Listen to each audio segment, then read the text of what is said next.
Hey everyone, welcome to the Wheels to Walking podcast, the podcast with a guy in a wheelchair and a guy not in a wheelchair. What up? So, Andrew, you have a Google document you're about you're about to tell us about, right? Sure, yeah. We're just dive right into it. Yeah, so a couple of weeks ago, I was like clearing out my Google Docs or Google Drive, whatever, and I had this document in there that was from 2017, the end of 2017. Right now, it's February of 2020, so that's what, like 2 years ago in a couple months. And We'll call it 2.5 just for the sake of it. sure, yeah, I mean, yeah, done math. And it was a document that I'd filled out that was like goal setting, and the prompts were things like, oh, where do you think you're going to see yourself in like 5 years? Or, you know, what goals do you have? What are you currently working on? And it was just really creepy and also really cool because so many of the things that I like aspired to have happened. And it's just weird to think of like the mindset that I was in at that point, because it's like, holy crap, like I wrote these things down and now they're like a reality, which is crazy. Yeah, I got a similar thing where about the exact same time, November 2017, I went to a Tony Robbins event, and one of the things they had us do is write down a bunch of our goals in very specific ways, and I wrote everything down in very specific ways and pretty much just kind of threw it in a drawer somewhere. And I went back and looked at it recently, and it basically described Wheels to Walking. And Crazy, right? And even my relationship too. Like it described my. This was before Wheels to Walking. Before you were dating this anyone. was before Jalila. This was 2017, or end of 2017. And Andrew's gonna share a little bit. That's about, like right when we met each other too, right? Yeah, about that. I think we met. We maybe it was met right before. Yeah, and Andrew's gonna share some of the stuff from his goals, and I'll share some stuff from mine, because goal setting is really powerful. I mean, granted, these are goals that we set, like huge goals, but you can also make them smaller, you know? Yeah. There's these things called SMART goals, which I'll tell you guys about later, but SMART, each letter stands for something. And those are the kind of goals that work out really well. Andrew and I also have this clarity worksheet that we've worked through a couple of times for the podcast, for the Wheels to Walking main channel, and it's really been kind of incredible, because once you figure out precisely exactly what you want, it's very easy to say no to things, and it's very easy to know what to say yes to, because you know exactly what you want. Yeah. So this is one of the things I said. It was like, what do you love to do or whatever? And it was like, I love learning a new skill, or I love learning new skills that help me to unleash more creativity. For example, right now I'm learning Premiere Pro, and it's helped me to explore how to be more creative with videos. Next up, I want to invest in a good camera so I can explore photography and videography more. And you only had a GoPro at the time, right? Yeah, I only had a GoPro. This is before I even had like anything. I literally just had a laptop, GoPro, and I was already doing my podcast, so like I was already kind of doing that, but I was like learning video editing. And it's crazy to see how far that's come. Yeah, I'm editing YouTube videos with literally millions of views. Yeah, what's crazy to think about is that my Wheels to Walking journey and your video editing journey kind of started around the same time. Totally. So you and I are in parallel in a lot of areas, which is crazy to think about, because there's a lot of people that come to me and be like, yo, you must have been doing this forever. And it's like, nah, not really. And then people will be like, yo, your videos are incredible. Like, how long has he been doing that? I'm like, I mean, not that long, 2 years, actually. Yeah, a couple of years. Yeah, literally, this was in December of 2017, so it hasn't even been, it's been about 2 years. So, and then this other prompt that was pretty interesting. It's like, what are your goals with your new business or something like that? Because at the time, I was thinking that I was going to be more focused on podcasting business, like helping other people launch podcasts, which is kind of funny. Because I'm kind of still doing that. We like launched the Wheels to Walking podcast. I mean, it was a big success. You were a key player in this. Yeah, I mean, we had a conversation where you're like, I'm kind of ready to like retire 80 podcasts, but I'm not ready to stop doing podcasting. We've been doing podcasting behind the scenes for a whole year. And I'm ready to take it in front. What do you think? And I was like, go. do it. I was like, do it. So it's pretty funny. So this is one thing that I said. I said, I want to eventually delegate editing and automating my podcast uploads so that I can focus on the creative and personal side of things. What up, AJ? So literally, that was AJ. And I said, I want to automate my podcast being uploaded to YouTube since I have no presence there. And I want to create a system that takes pieces of my podcast and creates smaller content from that. What up, AJ? Literally. So I did that. And then basically I said, if I'm not helping people and feeling the impact of that, then I will not be motivated. I need to know that what I'm doing is working. And at the same time, I want to be able to travel more and run my business from wherever I want. And at that time, I was like really focused on like the whole like digital nomad thing. I feel like I've kind of like settled down a little more in a way. Like last year I did so much traveling, and the year before I did a lot of traveling. I'm like, this year is like, get a car, get it, move into a house, like be a little more like stable, I guess. Do more adulting. I think more local chaos versus on the road chaos. Yeah, exactly. Yeah, because I mean, you and I have been doing. I mean, last year was nuts, and this year I hope just chills out. Yeah. Okay? Check out this last thing though. So at the time I was also working a day job too. Like I was like full-time employed at a place. These question prompts were from our friend Katya, who was forever trying to convince you to quit your job. Yeah. So this is what I said. I said, I have a feeling that this business will evolve over time, but I think it will probably be a stepping stone onto the next big thing or project that I take on down the road. For now, I want it to be the catalyst for me to quitting my job and being able to do my podcast full time. Hi, everyone. Thank you for listening. We'll see you later. Follow us on Places. We did it. Well, it's kind of crazy, too, is one of the things you mentioned that I think is really important, where you said, if I don't feel like I'm making an impact, then I won't be motivated. Yeah, and I feel that. And that's one of the things that Wheels to Walking that I get a lot of fulfillment out is like the comments and the messages and, like regularly being recognized, not just for like our talent, skills, and ability, but for our ability to impact and influence people in a positive way. Like, yeah, we're not just doing like typical YouTube entertainment, like who can leave their hand on a Lamborghini the longest, like that. I feel like it's less fulfilling in certain ways because you can't immediately see the tangible effects of like how your content is like affecting people positively. It's like, yeah, it's entertaining them, but on top of that, like what's it really doing? And we can see like a 1-to-1 net positive effect with Wheels to Walking because we literally get messages every single day of people that their lives have been changed by the videos. So that's really crazy. And those are just the people that message us. Yeah, exactly. And it's wild because even over the past, like since I've had basically 2 months off, my library is still being viewed. People are still subscribing. People are still watching. People are subs are up, views are up. Like, yeah, even without videos. And they're messaging me going, hey man, blah, blah, blah. And I actually now have the time and attention and ability to go, oh, hey, what's up? And I'm cultivating these like really cool relationships with people that, were initially introduced to me online, watched on my videos, were inspired, did some cool stuff. And usually people report back. They're like, hey, thanks to your videos, they were really important to me. They helped me do this, this, this, this, and this. You've helped me, change my mindset or like whatever it may be. And dude, like those kind of things really are special to me. Like, I don't care about subs. I don't care about views. I don't care about money. It's the messages I get from people that have like very specific, detailed examples of how Andrew and I have been able to impact their lives. And it's nuts. That's something sweet and special. Yeah. Tell us about the Tony Robbins thing you filled out. Cause you were trying to figure out how you could make that impact really. Yeah. Like, at the time you were like, I want to make an impact, but I don't know how or whatever. Yeah. At the time we met, which was like July of 2017. I was working in a studio, working on an art project with another artist, and that didn't pan out like right around October. So when I went into this Tony Robbins event, I was pretty much not really doing anything anymore, but I was like just like creatively hungry. Like I was really like fidgety. Like I didn't have an outlet of anything I wanted to do. So I went to this like 4-day event where you pretty much get like 5 years of therapy shoved down your throat in a matter of like 4 days. It's insane. I mean, they're like 18-hour days. It's an incredible experience. If you ever get the opportunity, it's called Unleash the Power Within or UPW.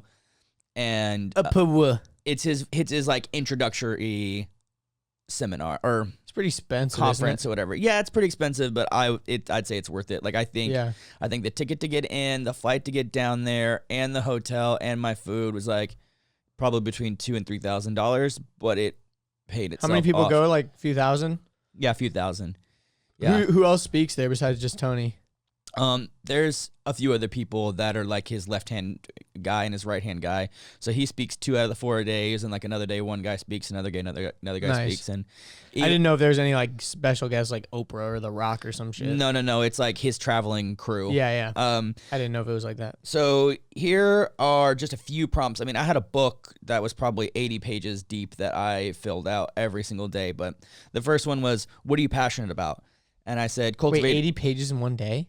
No, for the whole weekend. Oh, okay, I was like, Jesus Christ. So it said, what are you passionate about? I said, cultivating relationships, telling stories, loving my family, changing my body, breaking stereotypes, not playing by the rules, and being a badass. And I thought that was funny because even at the time that I was there, I still have this whole like not playing by the rules thing. And that's so been the history of we've always been Wheels of Walking, where I'm like, don't tell me what to do. 100%. And the next prompt was like, what do you really want? And remind you, like, this is 2017. This is pre Wheels to Walking. This is pre anything. I said, to tell my story, to have a loving relationship, to travel the world, to change and influence people's minds, and to become an incredible leader. Dang. How Wheels to Walking is that right now? Like how and like I say, and this, we just getting started, motherfucker. And I'm not saying this out of like ego or arrogance. I'm saying this out of like, true. Holy cow, I can't believe this actually came true. And this last one is it says, what is your ultimate target? And at the time, if you remember, I was just coming off of doing like physical medium art, and I wanted at the time to like, since I had left that studio I was working in, I wanted to open up my own studio, which I did, but it like totally... This was before the Great Depression of 2018, right? Correct. Yeah, the Great Depression of 2018, yeah. Which was like winter 2018. Because after Tony Robbins, you like got off your like SSRIs or like, you know, whatever you were taking. I drank too much of the Tony Kool-Aid, and I thought... The Tonade? Yeah, and I thought... He did not recommend this in any way, shape, or form. This was just a decision that I made, that I was like, oh, I will live my life with passion and motivation, and, you know, I'm going to, like, scream chants to myself in the mirror every morning, and I'm going to jump up and down to EDM music. Like, I thought those 4 days would, like, change my life completely, but it was... Got on a motivational high. Oh, I was on a high, dude. It was like church camp. I was straight borderline manic. Yeah, it was straight up church camp. It was church camp vibes. I'm going to praise the Lord and pray and read my Bible every day. Returns home, starts riding bikes, smoking, and cussing again. You know, it's like... I like how you added riding bikes as something bad. Yeah. Well, those were my bad kid friends. The bad kid friends were my friends I'd ride bikes with. I was like, I can't hang out with my BMX friends anymore. They're bad examples. They cuss and they smoke cigarettes. And then before I know it, I'm back there doing it again. That's funny. So anyway, I said, I'm committed to achieving national artistic recognition with international traveling shows. Said I want to be a life changer, a belief shaker, a mind molder, and I want to challenge people to see if they're being 100% open and honest with themselves and their feelings. I said I have an earth-shaking story that has the power to help and influence people, to help them through extreme pain, and to help them build a new, compelling future. Like, goddamn. Like verbatim, that's what I wrote down like 2 years and a couple of months ago. And what do you know? Here we are. Started from the bottom, now we're here. Well, we're still technically at the bottom if you look at the way everything's going. Like basically publicly we're less than a year. At this point, this was your bedroom. Yeah, this was my bedroom. I slept in here. There was writing on the wall back here. Yeah, I have this thing where like I don't really do it as much anymore. I'd like to pick it back up again, where I wrote a bunch of like positive affirmations on my wall. So when I woke up in the morning, those were like the things I saw. But anyway, it's like when I wake up in the morning, I'm feeling like P. Diddy. Feeling like, yeah. I mean, but you got to have like brush your teeth with Jack Daniels, you know. Oh, here we go. He's already thank you. Okay. But it's one of these things that like, guys, like goal setting is insanely important, and and not only just because you're like physically writing it down, but you're committing it to memory, and then also it's cool because you can do what we're doing right now and like look back and see how far you've come, because that's the hardest thing with small progress is it's very, very hard to see how you're progressing because you're like looking at yourself, like for example with physical stuff, you look at yourself in the mirror every day, so you don't realize all the small changes that are happening. Like for example, I stepped on the scale the other day. I was like 180 pounds. I'm like, holy shit.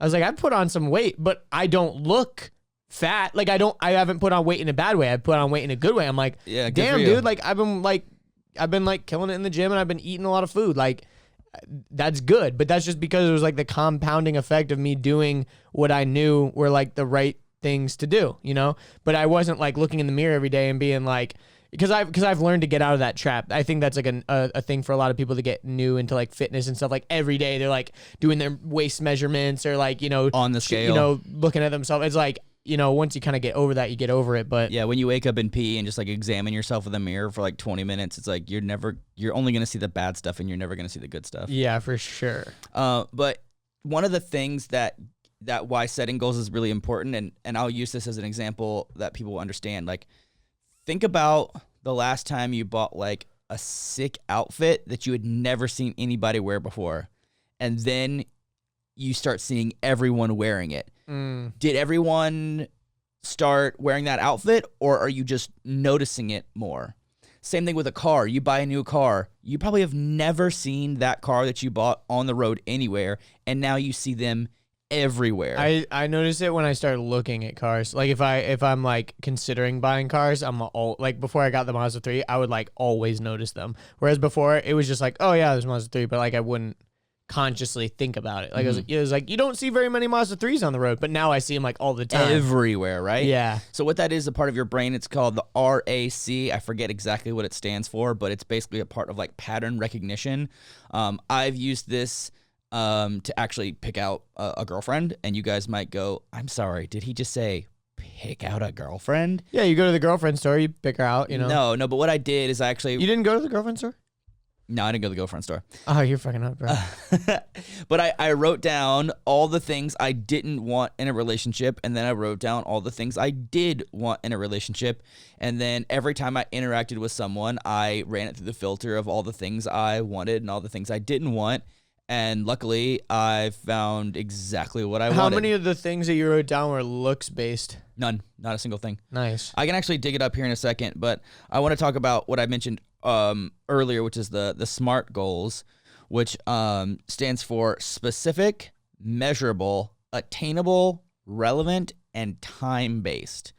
And what that means is specific is like your goal is direct, detailed, and meaningful. So that means like get specific as possible. Your goal is You know, like I want to be successful. You have to like put down what that means to you. Yeah, stuff. precisely exactly what that means to you. Yeah. Your goal is quantifiable, so you can track your progress or your success. Like you're like, I want to double my income. Okay, well then how much money is that? Okay, well how much money is that per week? Okay, well how much extra work do you have to do? Or how many items do you have to sell? Or, you know, what ads do you have to run? Or like whatever it may be. And then attainable is your goal has to be realistic and you have the tools and or resources to actually attain it. You can't just be I want to be the Prince of Dubai. Yeah, or like, I'm going to drive a Lamborghini up to the top of Mount Everest. It's like, that's literally not possible. Relevant, your goal aligns with you and your mission, or if you like work for a company, it's like the company's mission or the company's goals.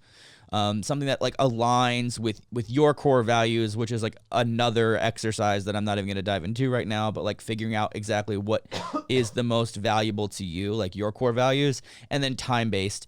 I've found that the shorter I make my goals, the more pressure I put on myself to make it happen. Like, for example, the merch that we're dropping, which by the way is going to be so sick, and everyone I show mock-ups to kind of freaks out because it's dope. Yeah, Ian freaked out last night. So that was something. Hoodies. That was something I was like, okay, I want to make this happen before I get back to making regular uploads, and when I heal, which is going to be about 2 to 3 months. So I'm like, let's make this happen. And we're at the point where we're in the printing phase, and you know, there's been like a couple of delays here and there, but it's nothing that's like in our control. Like it's completely, we just kind of wait on the manufacturer to do what they're up to.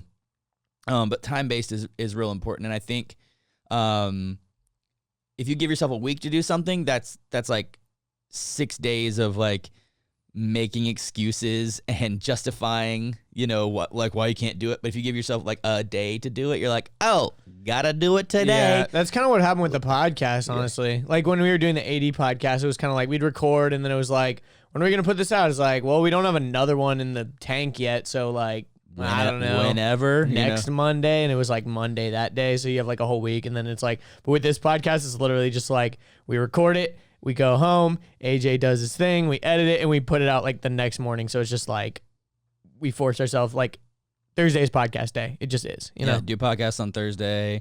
By Friday morning, it's up. Like you have less than 24 hours to put out the main episode, and then the clips come. Yes.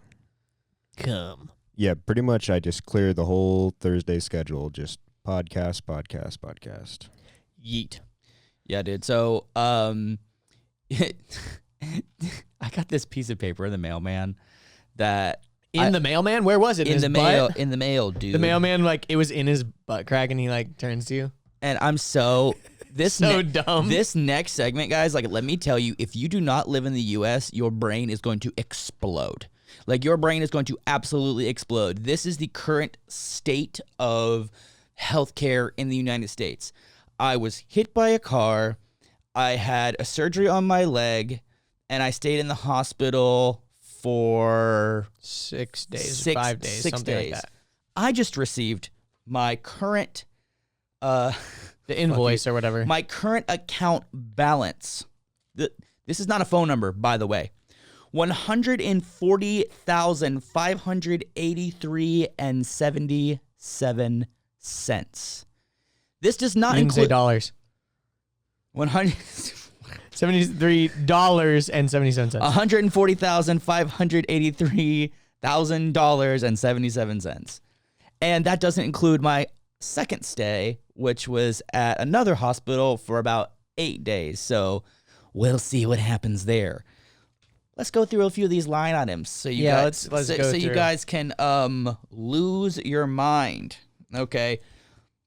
My trauma critical care, which means like for less than a day, the people that took care of me, this charges for $6,103. Jeez. How nice. Also, HC standard bed charge, that's $1,370 for 3 days, because that's when I was in intensive care, those 3 days. That's just the base charge. This is how ridiculous. That's just to stay in a bed. This is how ridiculous it is. Like my pain pills, like a single pain pill goes for $4.40. That's usually like in the cost of an entire prescription, each individual pill, and they gave me plenty a day. Like if you go through this line by line, like also what the heck, sodium chloride NS 0.9% syringe, oh, that's $805. That's just saline. Is that what that is? Sodium chloride is salt. Cool. I just paid $805 for salt. Salt water. Excellent. Excellent. That's just wonderful. Cool. I haven't paid any of this, by the way, because this will be brought up with people. There's so many charges that are in like under 1,000. It's too many to talk about. I'm only going to talk about all the charges that are over 1,000. And this hasn't been processed through insurance or anything. This is just the straight charge from the hospital, right? Correct. Nothing has been run through insurance. It's not like it was like $1 million and then like 140 you're having to pay out of pocket or something. Correct. So, but still, the insurance I have probably will pay 80%, maybe, but we'll see. Which still leaves you with 20%. 20% of $140,000 is a shit ton. A lot of money. And let's run through some more. I don't know what, and they use so many abbreviations. I don't know what bit 12mm LG QC 270mm STRL cannula is. Let me see. But I paid $1,969.64 for. Oh, and I paid for 2 of this next thing, which is bit drill 145 millimeter 4.2 mm QC NDL PT3 FL flute.strl with $1,668.78. Can I see it? Oh yeah, sure. Have fun with that. All right, now it's gotten to the point where these numbers have gotten. I think what it was probably during surgery they have to like use a drill bit or something to like drill into your fucking leg. Because it literally says 12 millimeter bit, and then it says drill bit. All right, well, here you go. The nail that they put into my leg, which, by the way, guys, is literally just a piece of metal, $5,310.97. Yo, how much expensive shit is in your body? You've got the AMS 800. You've got a fucking giant piece of metal in your leg. You got a metal elbow. The tattoo. Yeah, well, the tattoo is No. We're just talking about metals here. This is ridiculous. Okay, here we go. What is the? Okay, here we go. You guys are gonna lose your shit on this one. A CT scan of my head, $3,998. A CT scan of my abdomen, $7,714. A CT scan of my cervical spine, $4,505. A CT scan of my lumbar, $4,538. CT scan of my thoracic spine, $4,444. Yo, anesthesia cost me $21,740.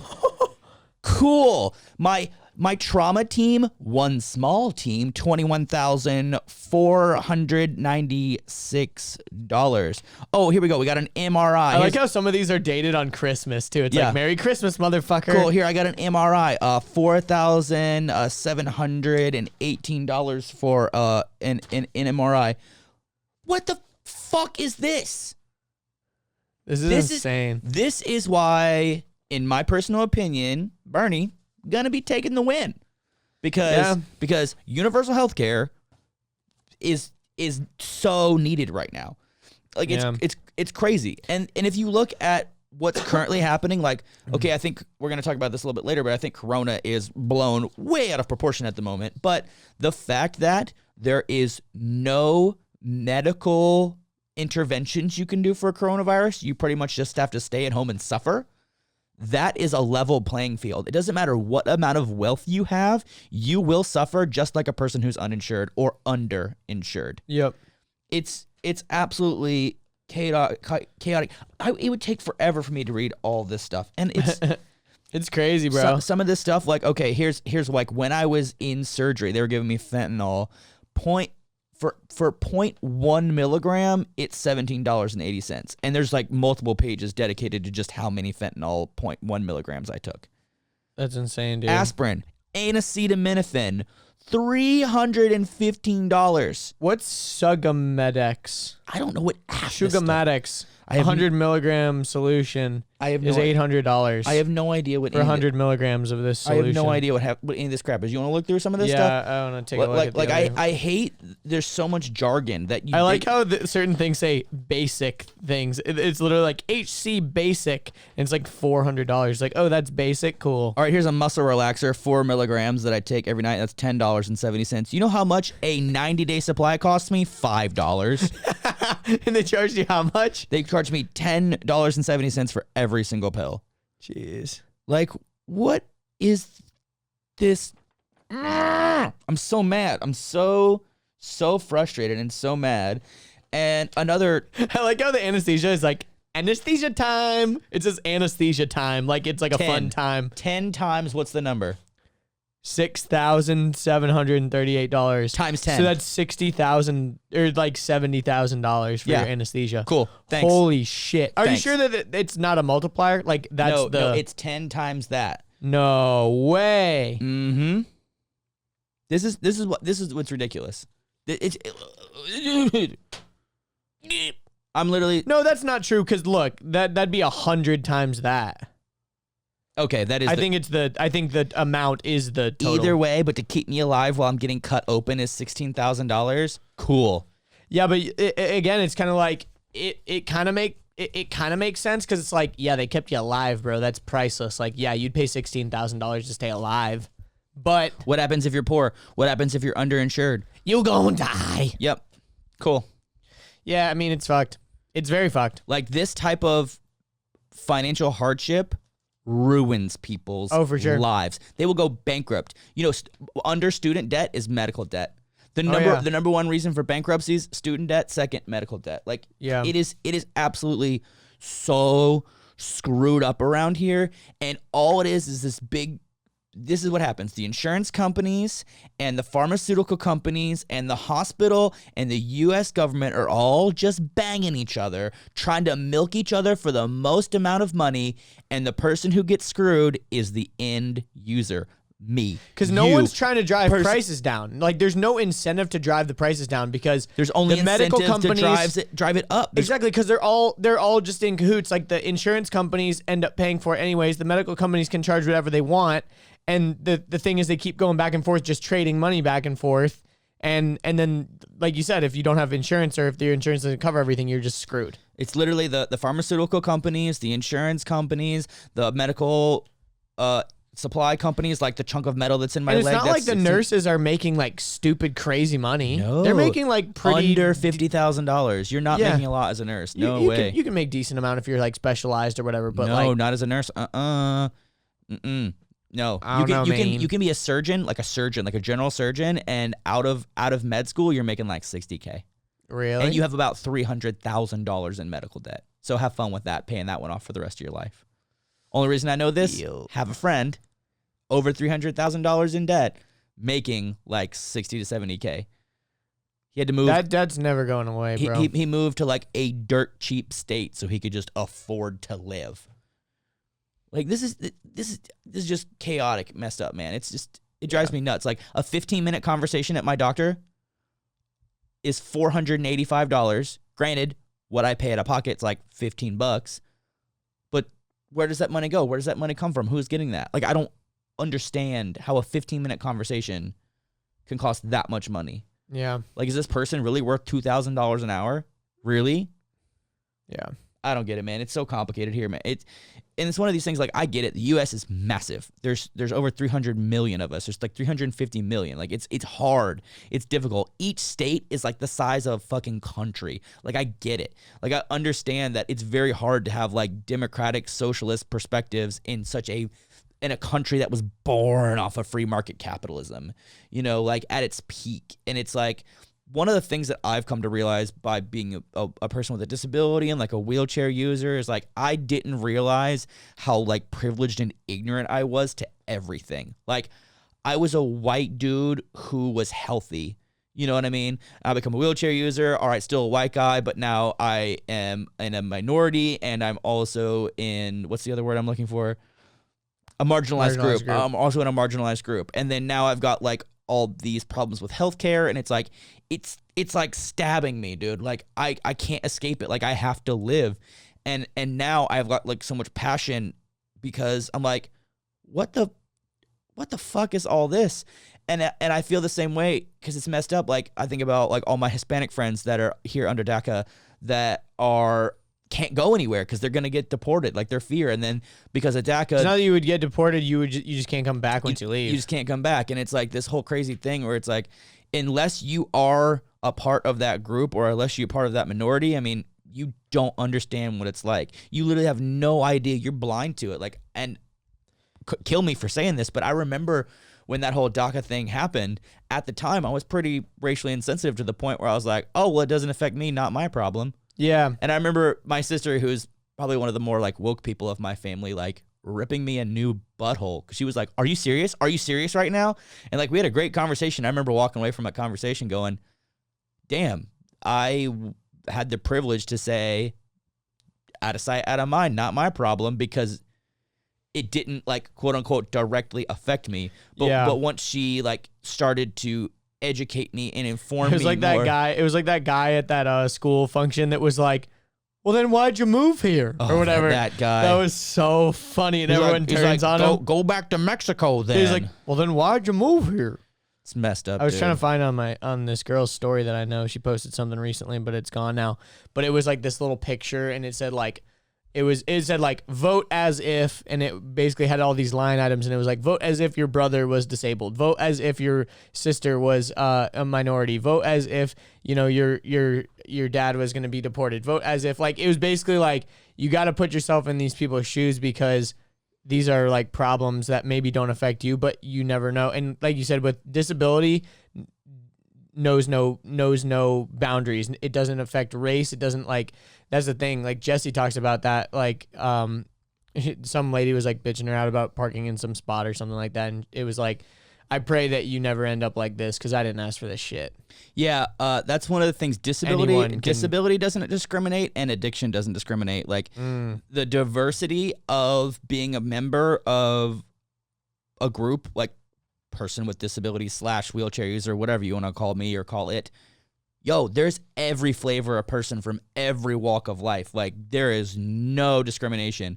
In the same way that, like, in the rooms of, like, Narcotics Anonymous, like, where I go to my meetings and stuff like that, like, every group that you could possibly imagine, like, you're in a blender of, like, beautiful flowers of, like, all these people that have lived all these different types of life, all ages, all... It's just like, yeah, it's nuts because it's like... It doesn't discriminate. It doesn't discriminate. And yeah, and I think some people would, like, ignorantly be like, oh, well, you're the one who chose to, like, do drugs or whatever. And it's like... That's true. It is true, but it's not that simple always either. Because, I mean, a lot of people get addicted to narcotics because of medical shit. I mean... Yeah, so you were in that boat. You weren't doing, like, heroin. You were doing pills. Yeah, my doctors were drug dealers. But what people... This is what I think. People see the using as the problem. They go, oh, well, the drug addict chose to use drugs, therefore it's his fault. He made a choice. He's a drug addict now. That's kind of true. But the using of the drugs is the symptom. It's the symptom of the problem. The original root cause is that you have physical abuse, emotional abuse, traumatic abuse, PTSD. There is something deep in your core that's so fucked up that you can't live the life that you live without some form of escapism. And people find escapism in different things. They find it in their phones, on social media. You find it with online shopping. You find it with sleeping with strangers. You find it with gambling. You can find it in anything, and also in drugs. Like, it's a very easy way to escape from your reality. And for me, in my situation, I can only speak on myself. I hated my life. I hated disability. I was tragically depressed, and I used pills to regulate my mood. If I wanted to feel up, I'd take this one. If I wanted to feel down, I'd take this one. If I wanted to feel happy, I'd take this one. If I wanted to do this, I'd take this one. It was just a way to regulate my mood and, like, modify my reality in such a way because I just couldn't stand to live anymore. Like, I didn't want to be a member of this reality because everything else was just better, you know? Like, and I think that is, like, it's the symptom, it's the final destination. So, like, you can be like a granny who, like, breaks her leg and then is, like, sad because her husband died, and then, like, her kids won't come see her, so she just, like, gobbles a bunch of pills. You can be a kid from a small town who's got a stepdad who, like, beats his ass and he can't escape, and then, like, his brother, like, introduces him to heroin at 14 years old, and he's, like, banging heroin because he's like, oh, dude, at least when I'm on heroin and my dad beats me up, I'm cool. You know, like, you can find someone in the middle who's, like, a mom who's stealing their ADHD pills from their kids so they can be more productive at home so their husband doesn't yell at them. Like, there's a million different reasons why you use drugs. It's a symptom of root problems. Yeah, and I hate to say it, but I feel like all those stories are becoming all too common too. Like, people really do sympathize with a lot of those stories. I mean, like, yeah, it's fucked up, man. Yeah, and what do you think is, like, the way that we can fix it, especially with the pharmaceutical shit? It's complicated, man. I mean, I think there's always going to be people addicted to something. I think the stigmatization of medication and therapy needs to go away. Like, I remember being so ashamed to, like, be on antidepressants because I thought it was, like, failing. I thought it was losing. I thought only crazy people or people with problems went to therapy. You're, like, broken and you need this one little piece to, like, survive, and you're weak if you take it or something. Yeah. I kind of have a little bit of that still in me. Like, I think if I had to be on something like that, I'd have that mentality for sure. Yeah. But it's funny because, like, I hang out with you all the time. I don't think about the fact, I'm not like, oh, Richard's awesome, he's my best friend, but, like, wish he wasn't on antidepressants so he could be real or something like that. Like, I've never thought that. Well, and there's also a lot of misconceptions that people think, like, oh, if I take this pill, I won't be myself. And it's like, well, actually, it's quite the opposite. You are depressed. You are currently not yourself. If you take this pill, it will help you function as a regular human being. And some people report, like, especially with SSRIs and stuff, it's like, it's kind of like a slingshot to, like, get you back to a baseline. And then if you can wean yourself off, you can. And some people can't do that. Like, absolutely. Like, I think if you can use them in that healthy way, if you're using them as a crutch and you're using them just simply so that you don't have to address your problems. Exactly. I think that's the biggest one. It's like, Like, especially, dude, like people that are just popping Xanax all the time and shit. Like, oh, I have to fly. Like, it's like, yo, how about you just like I'm stressed? I'm stressed out at work. Pop. Yeah, and I'm not saying that there's those this fears aren't relationship problems. legitimate. Pop. I'm not saying those fears aren't legitimate, but it's like, dude, if you're just popping things for like the littlest problems of every, like you're just trying to deal with like, you're using pills to cope. Exactly. It's like then it becomes a problem. But those Xanax, for example, is a quick, fast acting where you just like pop it, you're good to go. Antidepressants are something you have to take consistently every day for a long period of time, and then it's a compound effect. There are plenty of effective ways. So I personally can't do this, and I know this because I've tried a bunch of different times. In my drug using days, since I was pretty much speedballing the whole time, I was taking a mixture of uppers and downers and lefters and righters and just everything. I pretty much permanently damaged like the chemical structure of my brain to where the plasticity is kind of just, it's done. So I have to have artificial chemicals in my brain because the chemical making machines are just broken. But there's a lot of people that can use antidepressants for 6 months, for a year, to then be able to have like the ability to have like a gym routine and like the motivation to go like shopping and cooking, to like communicate with friends, to like be easier to get along with, to be able to like set up routines and be able to, find new hobbies. And then they reach a point where you're like, oh, like I'm pretty good. Like life's pretty great right now. And then they can slowly reduce the medication to the point where it's not required anymore because they've used it as a way to help them get back to where they want to be. And there's just a big stigma around antidepressants and mental health and therapy. And like, I remember growing up, I thought people that go to therapy are crazy people and people that are getting like divorced. Like that's all I thought therapy was for. I didn't know that like regular, normal, healthy people. I didn't know that like therapy was really important. I think therapy is so important because you can't really get it anywhere else. Like, you have your significant other, which unless you have a podcast. Like you've got your podcasts are like mini therapy sessions sometimes. Yeah, it's like significant other or like a very close friend. Like you can communicate regularly with them and back and forth, but neither of you guys are professionals and neither of you guys actually like, and you can't remove yourself from the situation because if you're like best friends or whatever. You don't want to like a therapist is just an other party, a third party. Yeah, it's like a burden, and like everyone's got intentions and motivations, and of course you got your family, and of course you got like your online blog, your Instagram or whatever, but like this is what I think of a therapist. A therapist is your super secret best friend that everything you tell to them they will never tell to anyone else. And there is zero bias because honestly, they don't give a fuck about you. They don't care. They don't care. They have no intention. They have no motive. They have no incentive to want to like change you in any way.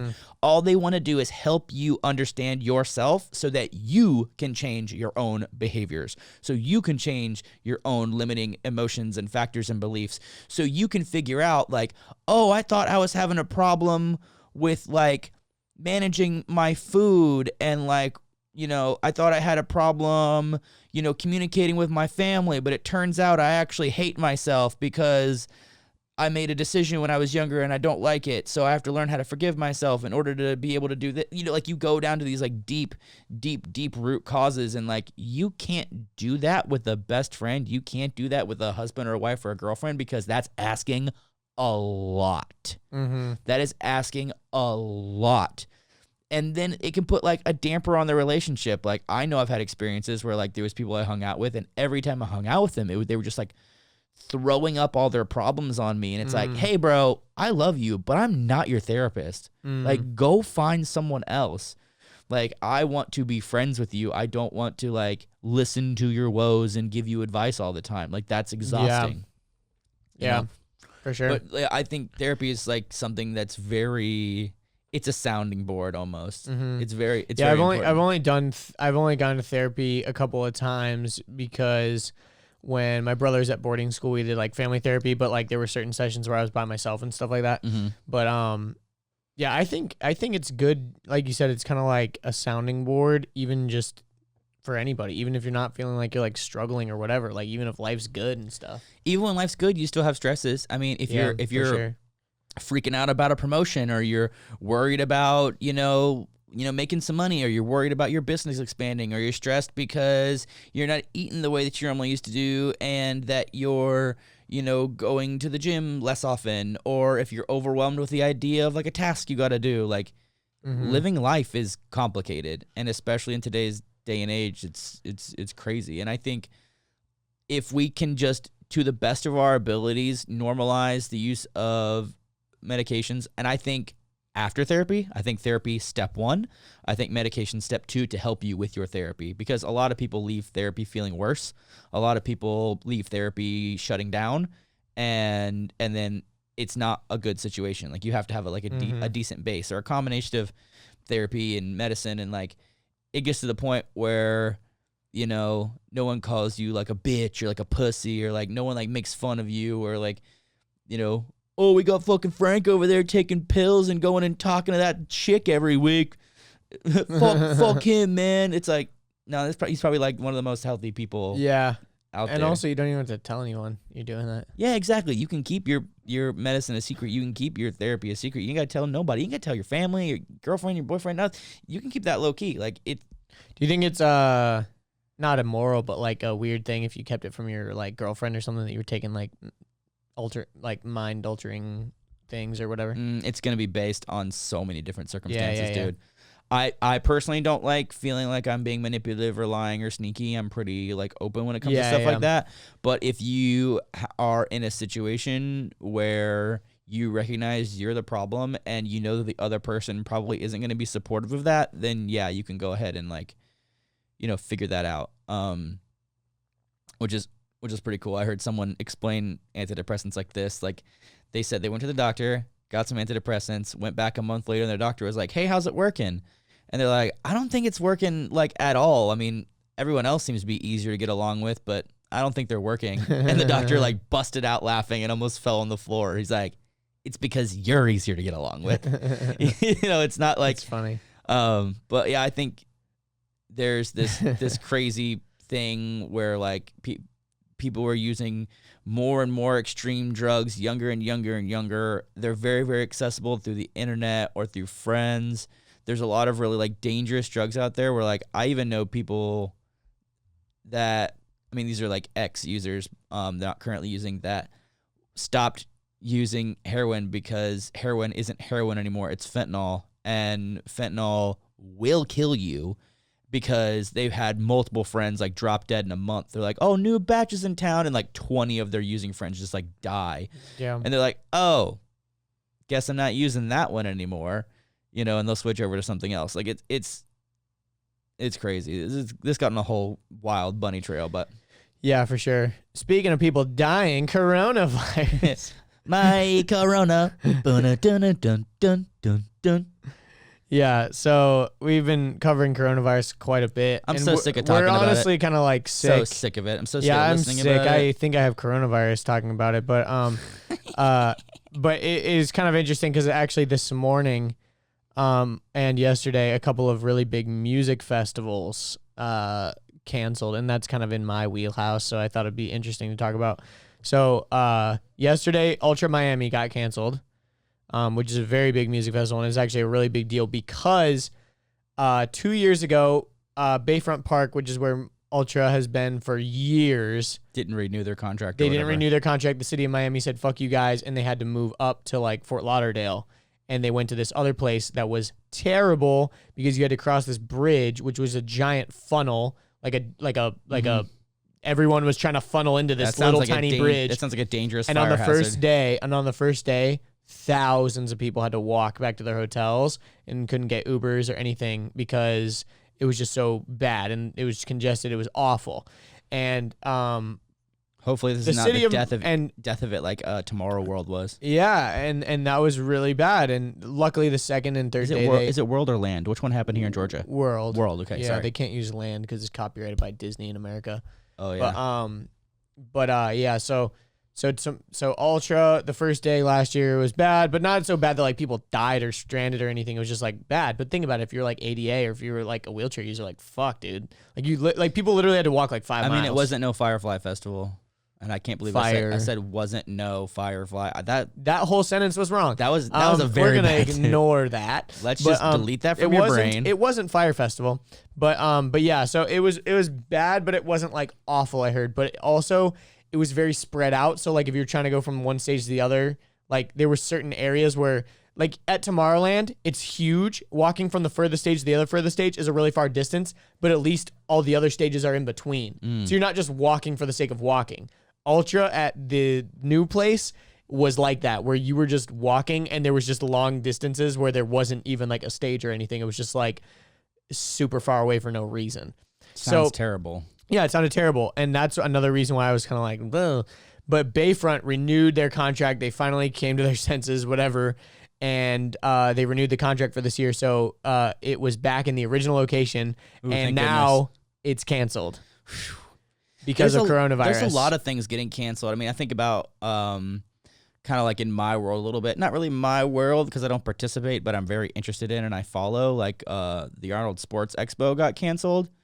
Yeah, bodybuilding giant show. That's like the biggest bodybuilding show in the world.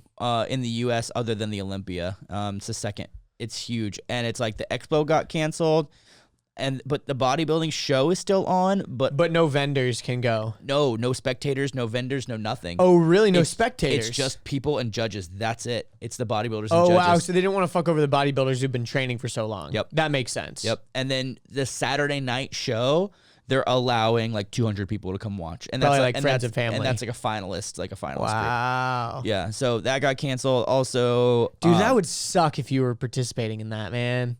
That just stinks. Like there's no crowd or anything. I mean, the crowd is like what makes a bodybuilding show for the bodybuilder. You know, getting crowd reactions. And not and just, also like, if you think about it, like what mentality are you in to be doing a bodybuilding show in the first place? You're kind of a little bit narcissistic and wanting to show off your body, and that just like sucks. Mm-hmm. Yeah.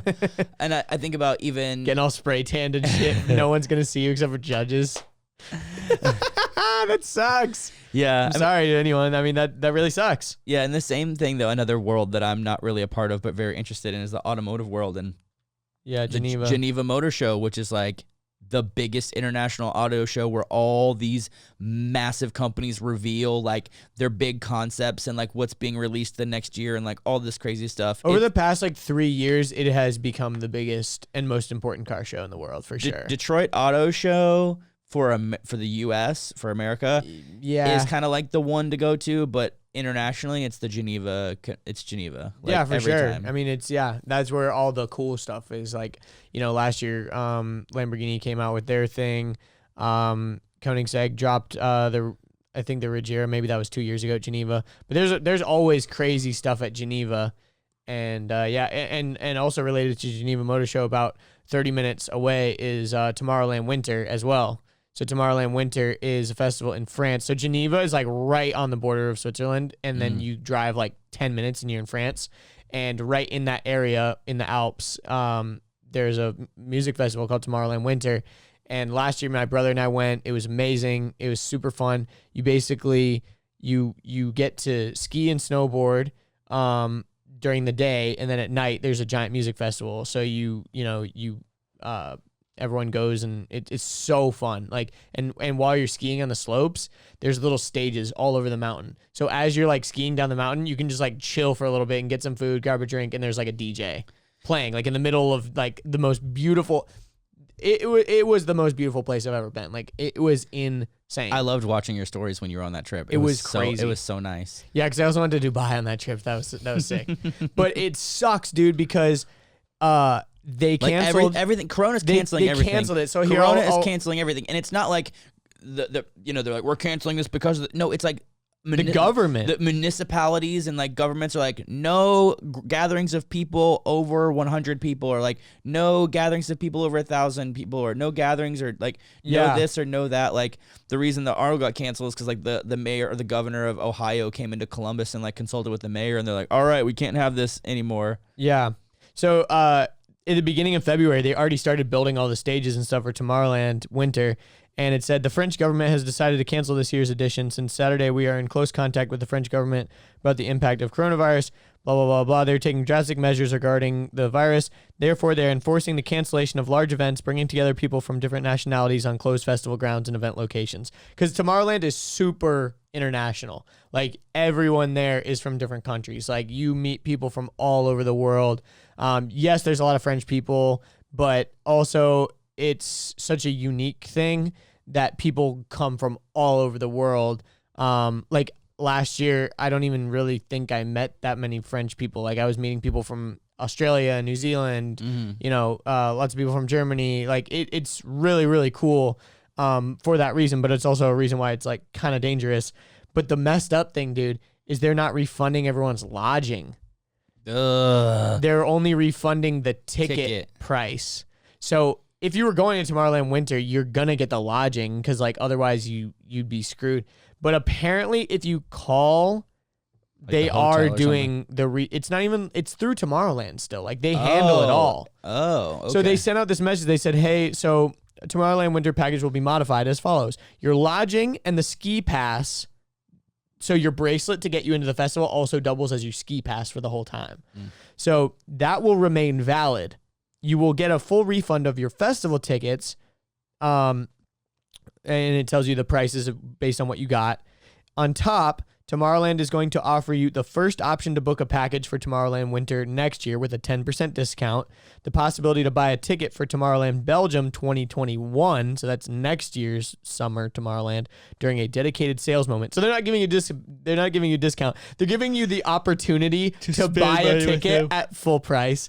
And then they're giving you a 50... I hate it when companies do that. Like, we're giving you the unique opportunity to spend more money with this. That's Ferrari. Exclusive. That is Ferrari in a freaking nutshell. Yeah. And then they're also giving you a €50 gift voucher per person to the Tomorrowland web shop where you can buy merch and shit.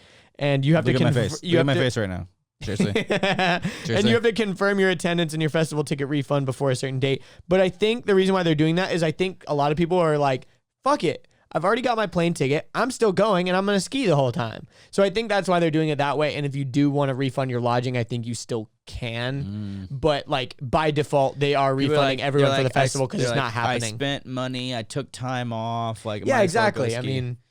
Yeah, I guess I get it. Because the flights are hard to, but I think a lot of companies are being more lenient with the flight thing. Yeah. Like my brother was supposed to go to this sales conference with his girlfriend in San Diego, and they canceled the whole conference, and all the plane tickets were bought by the company, and they canceled everyone's plane ticket. And my brother had already bought his own ticket, and they were planning on, like, doing some little side trips. So now his girlfriend has to buy another plane ticket because they're still going. That's so crazy. Because again, it's like you already took time off. They already had, like, concert tickets out there, like a bunch of things. But who knows? Maybe the concert will get canceled. Like, it's so crazy. I think it's quite a bit of overreaction, personally. I think I'm glad they're doing something at least, though. At least, like, the government is trying to, like, limit things. I mean, I know that I have been more frequently washing my hands. Same. I know that I have... Especially at the gym, dude. You're touching all that equipment. I was going to say, at the gym, I'm not wiping my face. I'm not putting things in my mouth. Sometimes I put keys in my mouth. Sometimes I put my bag in my mouth and, like, because I carry it that way. Sometimes I pick food out of my mouth. I don't do that anymore. Like, I am becoming precautious. I am more prepared. I am making sure, I'm paying attention to the CDC website. This news is just like they're getting ratings from panic and over sensationalism. And, I think about all the other times, we got the Ebola thing, we got the H1N1, swine flu, it's only scary because it's a new thing. Like, if you look at stats, it's like so many people have died from so many other things. Well, Corona is not new. Corona's been around for a while. It's just this particular strain of Corona, and it's very much like influenza. It's a respiratory issue. It's a respiratory disease. Yeah, and all the deaths have been coming from people that are elderly or immunocompromised. It's immuno or immune.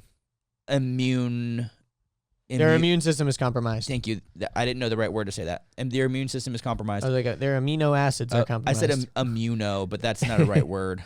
They're immune compromised. And they're drinking BCAAs. Yeah, and it's something that, like, it's mild. Like, and the thing is, every year the flu kills 48,000 people a year, and Corona so far has killed like 3,000. pay attention to the flu. Get your flu shot. You know, like, how about you go do that? You know, I think about, you know, even other things like smoking and obesity, like driving cars, like Suicide. all those things. They're all way bigger killers. Extreme killers, like Cancer. obesity kills 300,000 a year, and we're like, hey, let's come up with a new Doritos flavor. Yeah. It's like, okay. It's like we know cigarettes kill people, and they're like, oh, fucking keep smoking, man. It's no big deal. Can't fuck cancer, man. It can't get me. Obesity kills 300,000. Meanwhile, over at Krispy Kreme headquarters, what if we put KFC between two donuts? They literally did that. Did you hear about that? Yeah, I saw. bad. I saw it, and I was like, this can't be real. A piece of chicken between two glazed donuts. But also, I want it. Jalila goes, oh, that's nothing new. They've been doing that on food Instagram for months. I know. I've seen it too. Like, I hadn't been for seen it. years. I hadn't It's the seen it same thing as before. like chicken and waffles, essentially. Mm. I mean, I think there was even a bit on The Simpsons about it with like Krusty the Clown or something. He made like a donut thing. If I could eat a piece of chicken in between two glazed donuts, hell yeah, I would. You mean you'd put a piece of meat between two buns? Don't get too deep in the sand, There Andrew. was a Don't go too deep in the sand. What did you call the sand earlier? I called it the dick sand. Whenever we're on the podcast and somehow genitals get brought into the conversation, the rest of the podcast is about genitals, it seems. Oh yeah, so we're talking about genitals, right? I'm just kidding. Getting caught in the dick sand. All right, what were you saying? they make donut. What's it called? Maple bacon donuts. I've seen that where you put the bacon on the maple. Do they have donut cereals? Donut grilled cheese. Ew. Dude. Well, it depends on what kind of cheese. I'm telling you. What Andrew, kind of cheese, though? You say ew now, you try it, it'll wow you. Oh, It'll so wow we got me. personal experience over here. I've tried it, dude. Well, It put a big smile on my face. Maybe I have to try it. Yeah, Who knows? I know. For me, I'm not the kind of person to overreact to stuff like this, and I'm not gonna like go start wearing face masks or anything. I'll just keep hygienic as possible, and also I'm not afraid to go out in public. Like, we went to a comedy show last night, and I didn't think I saw a single person with a face mask. I didn't hear anybody coughing. It was like, we had a good time. Yeah, the only thing I remember that was out of the ordinary was that bitch in front of us. Okay, let's deconstruct. Wait, let's first of all, okay, so we went to see Trevor Wallace. It was awesome. We'll come back to that. Wait, this is a comedy show inside of a theater, which means there's people sitting in front of you and behind you. This girl thinks it's a good idea to wear a hat. A big brimmed hat sitting on the back of her her head. skull so that the circle is making as much obstruction as possible. It was almost like she goes, what hat could I wear that would obstruct the most vision for people, and in what manner could I wear? Because if she was wearing it flat, it would have been a all problem. you would be obstructing was the little thin brim. She was wearing it as a piece of fashion. She wasn't wearing it as a hat. It was a fashion piece. Because her morals are huge. Yeah, did you guys know the bigger the hat, the bigger the morals? Check it out next time. When you It's see a girl true. wearing a big hat, probably at church or the Kentucky Derby. Accurate as fuck. Big morals. Big morals. Big old morals. So this chick had the biggest morals I've ever seen. She was also so pale, she was wearing whiteout as makeup. Basically. Except for the fact that she had 2 black stars tattooed She had above 2 her little eyebrow. black stars above her eyebrow, which made me want to kill myself. And then, to add icing onto the cake. instead of clapping, Or laughing. she would snap above her head. But she wasn't actually making noise while she was snapping. And if her you're- fingers and were if- about and if, 1 and inch if you're long. on video, she was doing it like this. It looked like she was trying to light a lighter It with literally her. looked like she was going like this, and she was doing it In a way so so that that- everyone Woo! could see that she was doing it. Yeah, I You snap could- instead because- of clap above my head. But do you know why people yes. do the snap thing? It's a Trigger warning. It's an anti-trigger thing because apparently clapping is a trigger for people because it sounds like you're getting slapped or hit. or like PTSD. Yeah, for it's like, gunshots or oh, whatever. ah! I actually think it actually goes before that. into like poetry readings and poetry Oh slams. yeah, like slam poetry. Yeah, like the vibe and the mood. It's like, yeah, dude. When nice. Did you see when he goes, clap if you've ever been in a show a or room full of something black people. where it's all black people and you're one of the only white people. She's like, like she was like so lit. Well, there was one to be like, I've been there. Well, there was fuck yeah. So there was one part where I think she even said like, well, there was one part where it's like, how many of y'all are from Atlanta? And she's like, woo, and like started doing the little like snappy thing. And she would like turn her wrist in such a way that it was just like you could tell that she was like so like. She was also Snapchatting the whole time. So yeah, she was recording the whole set. Like it was basically like, which is a huge no-no in comedy. You don't record. You want to see what Trevor Wallace performed last night? Go on this bitch's Snapchat. You can see the whole show. She also organized all of her apps by color. She had a folder called Yellow. She kept opening up and using her Snapchat, which is yellow. Oh my God. I promise you it was in the top left. I saw it. I was sitting right behind her. My mom does that. I looked over at you a couple times and I could see that you were like visibly perturbed. Like you were just it's like the forehead vein. The forehead vein gives it away. I got a forehead vein that you can tell I'm mad. I couldn't see that side. When but I got yeah, the leaves on this. I don't know. I got dual forehead veins. You got dual forehead veins, bro? Dual. Like a dually. I upgraded from a single forehead vein to a dual forehead vein last Better blood summer. flow to the brain, get you more cranial activity. Therefore, you is more smarter. Hell yeah, brother. Akimbo veins. What? Akimbo veins. What's akimbo veins? So, so stupid. I missed it. In Modern Warfare, you could get like 2 pistols and You're talking to 2 people that don't play video games, AJ. We have no idea what the fuck you're talking about. It's akimbo something though, right? Oh man, I thought y'all would have gotten that. No, but it means we like don't you can I don't even have a dual wield the TV pistols. in here. dual wielding veins. Akimbo. Oh, dual akimbo. What's the actual thing though? Just akimbo? It's akimbo. I feel like I've heard it, but I wouldn't have known. Oh Jesus. Oh well, maybe someone out there laughed. So minus snapping girl with giant hat and star tattoos on her face and whiteout makeup, the show was fun. The show was surprisingly good. Like we were all in the car afterwards, like very, very. We were just like, that was really good. It wasn't just like, oh, that was cool to see Trevor Wallace. Like I'm glad we saw him in person. I like him as a person, and that was cool to see him perform. He was genuinely good as a stand-up comedian. Even if I didn't know him or his personality or anything, I would have really enjoyed the show. Yeah, so Trevor Wallace is mostly known for his little skits he does on YouTube or that kind of migrates on Instagram. And a lot of times Instagram comedian. Yeah, a lot of times when people get, Instagram comedy famous or they get YouTube comedy famous, they will do live shows, but all they do is just like their characters from their skits.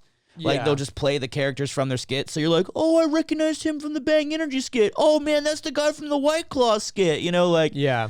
Oh, it's the guy from the blah blah skit at the beach. It's like Churdleys and whatever. Yeah, but he didn't do that. He had his actual proper stand-up, and he would play into the voices a little bit, but not so much so that if you didn't know the voices, you wouldn't laugh. Like he played into those characters a little bit in some of his bits, but everyone loved it. Like it was the perfect amount of like playing into his like internet characters. Yeah, and I think it was you could tell he's good, but he's not polished yet. Like he's working on his act, but there was a couple of times where like, especially people in the fucking crowd would not shut up. That they would like, he would skip a beat and like have to like, reply to the heckler and then would go back to his stool and look at his like notes on the stool. Yeah. There was a couple of times where you could clearly tell he'd space out and just like walk over there and grab a water and take a sip, even though like, that's typical comedy. If you know anything about comedy, like, that's how they go, and because they got a piece of paper that's laying on the stool next to the water bottles or whatever. Yeah, and the thing about that too is like there were definitely parts of jokes that needed like it was really funny and the jokes everyone was laughing and it was rolling and like but there could have been another tag that like got everyone to laugh again but whatever he said like wasn't that funny or whatever. Or he did a callback in his closing bit that was hilarious, but he had bad timing. It's when he was talking about his dad's limo, and he goes, "What you know about my mom's poutine?" Yeah. But like people were laughing already, so they missed the better joke that came second, and it was like, dude, if that was That was just if you would have just done the timing a little bit, but that's what he's learning. Different place, yeah. He's and doing we're a really good job. overanalyzing it because the show overall was amazing. Like I loved it. We're big comedy fans. We listen to a lot of comedy podcasts. We understand comedy pretty well. We go to a lot of comedy shows. Yeah, well, I do at least. Yeah. And what do we both do? I don't know. Yeah. I do at least. I just know Jalila and I go to a lot of shows too. Yeah. I've gone to a lot. I've gone, especially like the Comedy Store and stuff like that when we're out of town. I typically like don't go to tons here in Atlanta, but I've gone to. I've definitely gone to more comedy shows than the average person. That's for sure. Yeah, when you're on tour, your act is usually more polished. When you're at the Comedy Store, you're working on bits, and it's only like 15-minute sets. Like you're not watching a full hour or full 30 or whatever.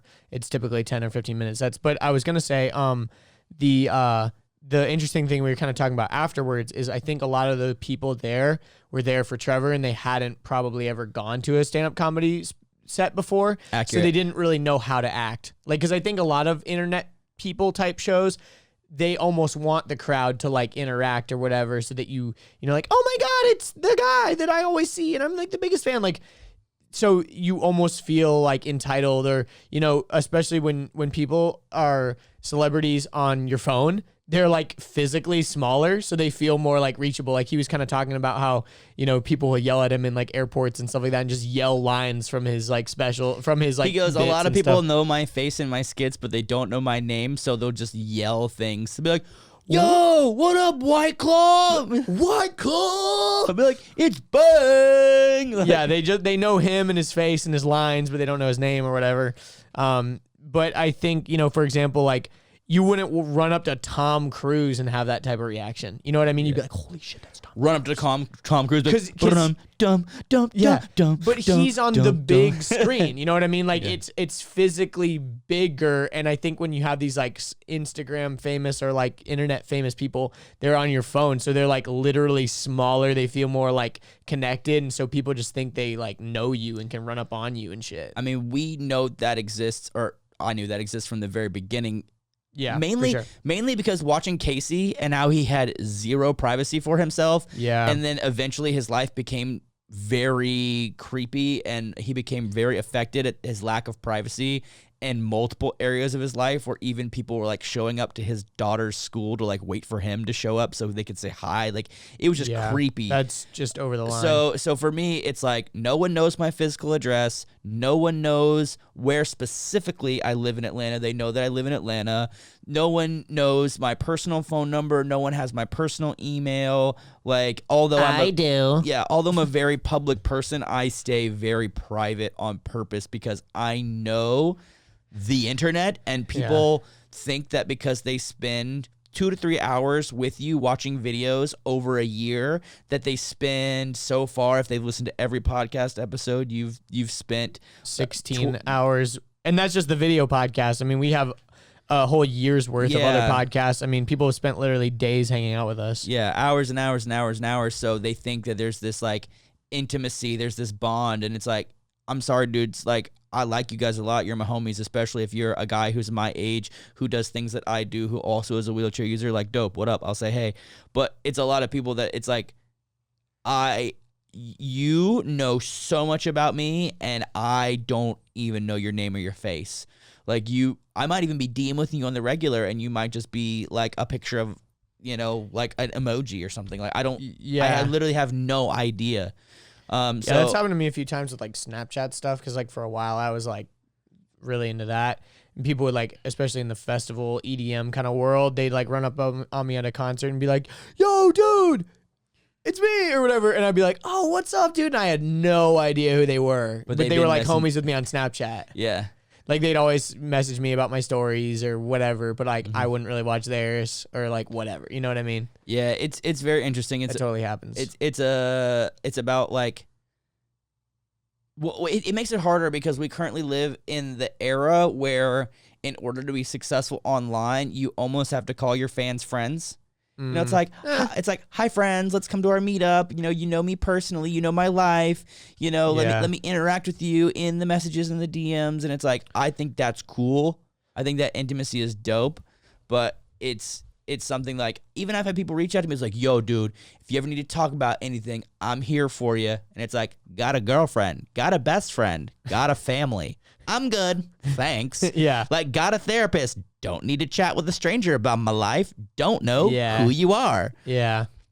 It does feel kind of like because I remember on TikTok the other day, like I'm the J posted something about like being sad or whatever, and then all the comments are like, we love you, don't feel sad, blah blah blah. And it's a weird dynamic because she's got like 2 million followers that all love her and think she's hilarious, but she's still lonely and sad. You know what I mean? Like it's some like 17-year-old kid from Florida somewhere who's just goofy and weird. Yeah. Yeah, but it's weird, right? Because like people, my friend Alex, I was talking to him yesterday about this same subject. He's a pretty successful musician, yeah? Yeah, I mean, he's a full-time musician. He makes a full-time living being a musician. He was recently on The Voice. Alex Guthrie, shout out. What up? Yeah, dude, he was talking about the difference between being a fan and being like a friend, you know, because I was like very different. Because I was like, well, I'm a fan of yours. He's like, yeah, but you're not, dude. Like, he's like, you're my friend. Yeah, he's like, you're my friend who appreciates my music. And I was like, yeah, you're kind of right, because fan is short for fanatic. Yep. That's a weird one, right? Because it's like, you're literally a fanatic. Like, you run up on someone, you're like, oh my God. I don't know if take that bit out of context, that'd be hilarious. That sounds Can that be a clip for the podcast? Oh my God. Let's just clip that. I know, right? Specifically for the podcast group. Yeah. Got it. So anyways, but I don't think I'd run up on anyone like that, because I don't get starstruck at all. I get starstruck, but I don't think I'd run up and say, oh my God, and like freak out. It's like when we met Louie at the coffee shop. We were like, oh, hey, Lou, what's up? You don't know who I am, but I watched your vlogs. See ya. You know, it was nothing I didn't like, go, holy shit, I've watched every single one of your videos. I'm the biggest fan. Like, that's so weird and unattractive to everyone. Yeah. Like, what makes you think that person now wants to like have a meaningful interaction with you? Yeah, and because we were because you're so imbalanced, you know? Like, you want to come and meet someone on the same human level, but if you're all the way here and they're feeling here, like, no.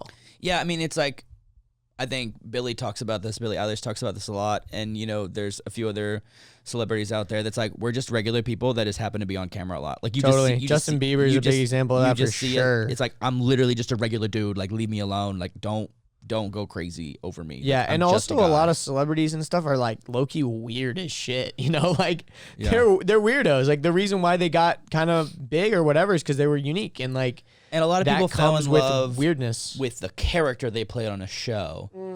You know, they didn't actually fall in love with them as an actor or them as a person. Like, I think about actors being famous and like celebrated so much is such a weird phenomenon, because no one else in the industry, whether they're more important or not, are not celebrated in that way. You know, well, that's what it is about the film and television industry. It is an art form that is the most public form of art.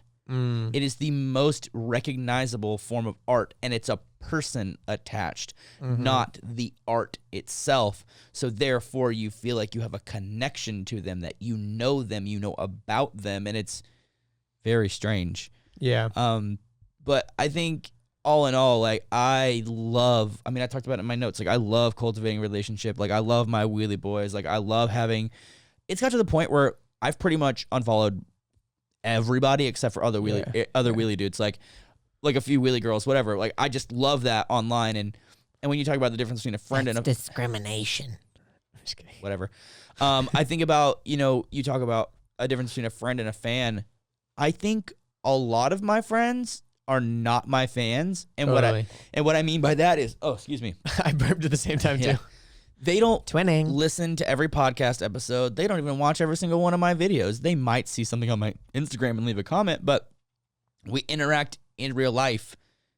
They already know me. They don't need to watch videos and listen to podcasts. Like, I think about, like, my girl. Like, I don't think she watches or listens to anything. Like, I don't think she doesn't. Because I spend so much time with her in real life. Like, I don't think she... Like, she's like, why would I care to, like, listen to you talk more? Like, you annoy me already, you know? Like, if your girlfriend doesn't secretly hate you, she's not your girlfriend. If your girlfriend isn't secretly mad, she's not your girl. She's not your girlfriend. All girlfriends are secretly mad. If your girlfriend... Mad at you. Yeah. Not just mad. They're mad at you. Secretly mad at you. And if your girl ain't secretly mad at you, she's not your girl. Yo, speaking of actors, Leonardo DiCaprio, you hear about his age gap thing. What, he's never dated someone over the age 25? of 25, I think. Which I'm right there. I'm at that cutoff. I can't date Leo anymore. Damn, bro. Damn. That's a problem. That was a bucket list item. I guess that's not in the SMART goals acronym. That's not attainable anymore. You know what I'm saying? I know for me, it's not realistic anymore. When I was dating, I always did 4 up, 4 down. That was my rule because I wanted to be with someone that I had the potential to be in high school with at the same time. Yeah. That was I agree. I can agree with that. That was similar pop culture, similar reference, similar life experiences. Like I kind of wanted someone who was right in that range, and Jalila's right at the bottom of that. She's 4 years, maybe a little bit more than 4 years younger than me. Yeah. Like she was going into high school. How old is Jalila? 26, 25? 26. Yeah, she'll be 27 on May 5th. But there we go. Yeah, so I liked that age range personally, but I think the older you get, the less it matters. The less it matters. I think there's still, this is my thought. After 25, most people, they're pretty much the same. Yeah. I think before 25, there's a lot of learning. Huge differences. And I think For sure. I think a 40-year-old and a 25-year-old can date, and it's like, yeah, okay, whatever. But I think that's pretty big. 40 and 25. I've seen it work out. I think maturity levels play a big role into it. I think life experience plays a big role into it. I think it isn't just black and white, but I think 16, 18, 20, 22, 24 drastically changes every couple of years. I mean, 14, 16, 18, 20, 22, 24 are like huge, but once you hit 25, it's like 25, 30, 35, 40. It kind of it gets bigger. Like I think Like I think about 25-year-old me versus 30-year-old me. That's a huge change because I had a very strange life path. Like I was getting clean at that age, you know. At least I think it was. Yeah, I turned 25 or 26 in rehab. I forget. I think it was 26. But it was one of these things that like. It depends on where you're at in life. Like it depends on your emotional maturity. It depends on your career. It depends on so much. I mean, you brought it up earlier, but I've heard of this too. Is like half your age plus 7, right? I think that's right. So if you're Plus 30, plus 4. I heard plus 4. No, he was talking about plus 4 and plus 4 minus 4, like from your age. Yeah, so I'm 31. I'd like to date someone who's 35 or 27. Like it's up or down 4 years. But if you're like 40, because if you're 20 and you did half your age plus 4, you'd be dating a 14-year-old. But that's still 17. Yeah, because when I heard that, creepy. I was like, oh, that would be 15. Yeah, but if you're 40, that's not legal. If you're 40, cut it in half, add 7, that's 27. I think that's pretty manageable. reasonable. I think that's manageable. Yeah, like 60, cut it in half, 30, 37. 60, 37? Bit of a stretch. Bit of a stretch, but reasonable. I can see it happening. Trisha Paytas, what up? This is what happens. As long as you have a generally mature younger person and a generally immature older person, you good. Yeah. I mean, we get along great, and we're not dating. I mean, unless I literally don't even think about it, dude. Like I was thinking, I think about it so infrequently. The other day, someone asked me like, "How old is Andrew?" And I was like, "I don't even fucking know." I literally had to text you or call you. I was like, "Hey, you're 25, right?" Like I had to double check because I think I don't even. Yeah, I remember that. You're like, I'm like, I don't even know how old you are, DJ. What are you, 20, 22? 22. 22. Like, I don't care. Yeah, it's weird to think you guys are like 9 years apart. Yeah, that's pretty bonkers. Yeah, but who cares? Yeah, I know. But it's just weird that it's like 66% of your life. You know what I mean? Like it's weird. Like it's like 2/3. Well, what I also think, because 10 years is 10 years, but also like 10 years to a 10-year-old is their whole life. That's 100% of their life. You know? Yeah, I think about it too, man. It's like I hope to live to 100. I mean, with medical advances, I think it's pretty possible. Maybe even longer. If your quality of life is good. Yeah. But I think about like I'm 31. That means I've got 66.6% to go. I got a long way to go. Mm-hmm. Like it's a good way to think about life. Like I'm good. Like I'm gonna be aight. You know, mm-hmm. People. I know for me personally, I got a major patience problem. And the way I can remedy that is if I look back 1 year and see where I was 1 year ago. I'm like, oh, I'm cool.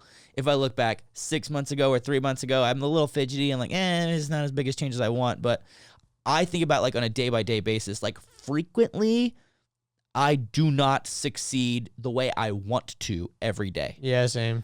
I'm like, all right, I'm going to do this, and this. Hell yeah. And I'll get like 2 or 3 of the things done. I'm like, oh man, I kind of failed today. And I'm going to screw off. Instead of looking at the things you did, I'm going to screw off the things next you couple didn't do. hours, whatever. But then in a span of a week, it's like, yo fam, I did a lot of things. Mhm. But then I look in a span of a year, like, holy hell. Like, yeah. like especially this year, like you and I, like Last year was nuts. it's Crazy. Yeah, y'all did so much. it's almost unfathomable.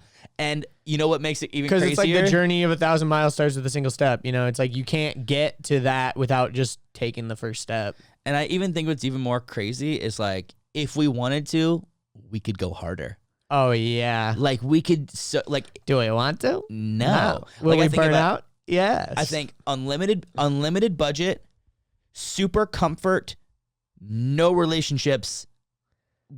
We could go so fire, like Oh, just, yeah. just so burn. Yeah. Like traveling around the world, new dope video twice a week. Fuck that, Yeah. you know, like Yeah, twice a week, easy. you know, have like a huge like team involved. Like we Yeah. could just Crush it. crush. And the thing is, we're already crushing. We're already doing a pretty good job. You I'd know, say so. like I think there's this is my whole thing, dude. I've said it a bazillion times. Progress, not perfection, because you will never be perfect. Perfect does not exist. It is a place that you try to go that's literally not there. Like that you can get as close to perfect as possible, but there is literally no such thing as perfect. So Mhm. if you continually are progressing, to me, that is perfection. And if we continually take time to reflect on what we're doing, like As long as you're not moving forward, as long as you're moving forward, not backwards, like you're doing the right thing. well, the way I think of it this way, if you're not moving forwards, if You're you're moving staying backwards. still, you're moving backwards, period. Yeah. You have to be very active in your life. And like we look It's at, like the escalator thing. It's like Yeah. if you just stand still, you're going, or what? If The you- people mover in the airport. Like, yeah, if you just stand still, you're gonna keep going, but you gotta like go against the grain. You know. Anyways, yeah, I think about bad radio example. Yeah, we look at our YouTube analytics a lot. We pay attention to how our things are performing. We pay attention to how this podcast is performing, and we tweak things based on that. And we even go Yeah. back and modify things. And Change moving titles forward, and- it's moving forward. We're getting better and better and better. And it's like, over time, you just pick up on things you can improve on, and you. And just in the choose micro, it's like, oh, why isn't this video doing well? It's like, oh, maybe because it was like a holiday and it had nothing to do with you. It was like external, or like maybe or why didn't this thing do as good? Or maybe it was like the algorithm and you didn't know, or maybe like, but then you zoom out to the macro and you're like, oh, holy shit, we've got like 8 million views across our channel. I think we're doing okay. Yeah, I think the one video that got us the most was that was so frustrating for us was the Matt Lyon video, because It's like the best video we've ever made and it has like the least amount of views. you know the most feedback I've gotten about it, unrelatable. Uh The most feedback I've got, it says those the information you said was great, but the fact that you're saying it in an organic grocery store, driving a Corvette on a speedboat, no one wants to listen to you yeah. because it's I can see that. because it's unrelatable. And I was like, Oh, you mean we flex too hard? I mean, I don't know how to not do that. I mean, we were hanging out with probably one of the biggest wheelie flexors that exists. So You don't say.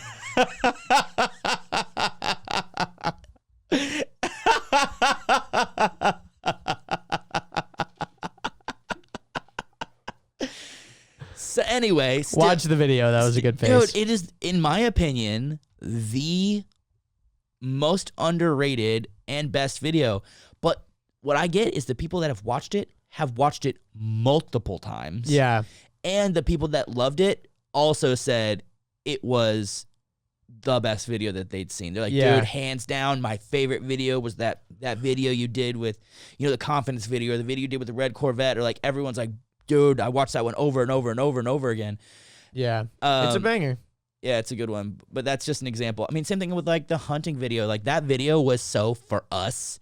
Yeah. But it was also a really good video, and it really helped the people out that brought us in. Like, we basically got a resort style treatment for a couple of days. I mean, if we would have paid out of pocket for this, we couldn't have paid for that. First of all, it experience. would have been literally impossible. But if we had private guides, we had unlimited ammunition, we had a chef, we had an entire like resort to ourselves. It was stupid. Like if we would have had to pay for it, thousands and thousands and thousands. But Between the two of us too, yeah, plane tickets, getting picked up, like just every probably like $25,000 easy for the whole for experience. the whole experience. I don't know, man. You both of can't us? pay for that, bro. I don't know. It was just a wild experience. How much do you think people used to pay for that? $5,000 ahead, Yeah, probably. maybe. Probably $5,000 ahead. But also, I also think about like how few people were there. Yeah, if their whole resort was full, it would Yeah. make sense because then they could make like